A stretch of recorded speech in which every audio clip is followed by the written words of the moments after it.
The crisp mountain air filled my lungs as I stood at the base of the towering peak, my breath forming tiny clouds in front of me. The sun was just beginning to rise, casting a pinkish hue over the snow-covered landscape. I adjusted my backpack and tightened the straps of my skis, excitement bubbling up inside me. Today was the day I would conquer the mountain, a goal I had been working towards for months. I had always been drawn to the mountains, their majestic beauty calling to me like a siren song. As a child, I would spend hours poring over maps, tracing the routes of famous climbers, and imagining myself following in their footsteps. Now, as an adult, I was finally living out those dreams, ready to make my mark on the world. With a final check of my gear, I set off, the crunch of snow beneath my boots the only sound in the stillness of the early morning. The trail wound its way through the forest, the trees towering overhead like ancient sentinels. The air was filled with the scent of pine, a comforting smell that reminded me of home. As I climbed higher, the trees thinned out, giving way to open meadows blanketed in white. The sun was now fully above the horizon, its warmth a welcome companion in the chilly air.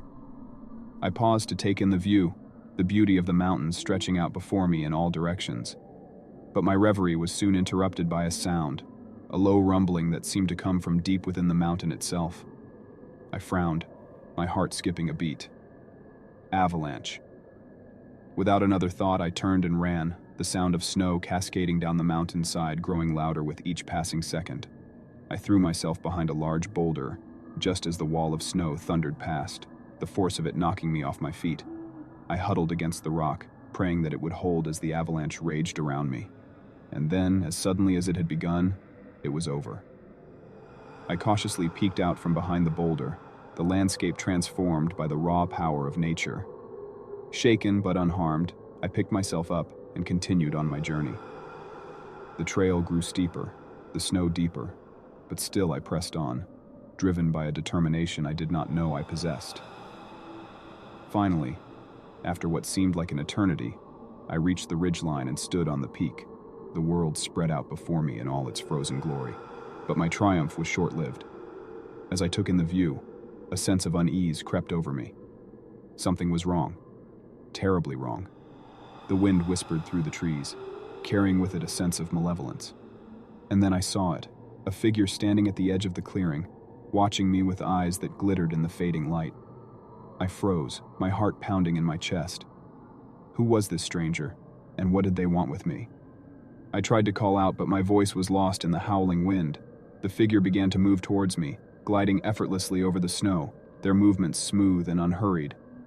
Panic seized me, and I turned to flee, but my skis betrayed me, tangling in the deep snow. I fell, scrambling to free myself, but it was too late. The figure was upon me, its cold hands closing around my throat. As darkness closed in around me, I heard a voice, low and chilling. "You should not have come here," it whispered.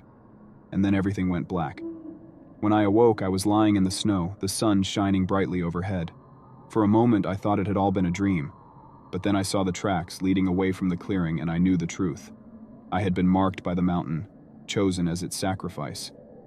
And now, no matter where I went or how far I ran, it would always be watching, waiting for the perfect moment to claim me once more.